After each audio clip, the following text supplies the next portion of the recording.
Ito ang iyong mabilisang buod para sa mensaheng ang tinig ng mabuting pastol sa gitna ng ingay.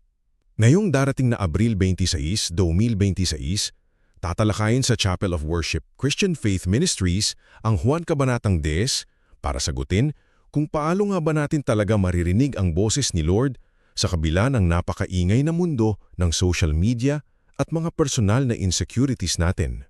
Una, pag-uusapan natin yung sakripisyo ng pastol. Kasi 'di ba ang isang upahang nagbabantay, tatakbo agad yan kapag may asong gubat na paparating. Pero ang mabuting pastol, handang ibuwis ang buhay niya para sa kawan. Ibig sabihin lang yan, hindi tayo basta proyekto lang. Pag-aari niya tayo at hindi niya tayo iiwan kahit gaano pa kagulo ang sitwasyon mo. Pangalawa, mayroon siyang personal na relasyon sa atin. Isipin mo na lang ang isang ina sa isang napakaingay na stadium. Kahit libu-libo pa ang sumisigaw diyan, kilala niya agad yung iyak ng sarili niyang anak, di ba? Ganon din si Lord sa atin. Alam niya ang pangalan mo, pati yung mga panalangin hindi mo kayang bigkasin.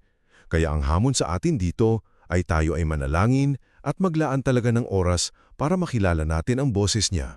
Panghuli, kabahagi tayo sa mismong misyon ng pastol.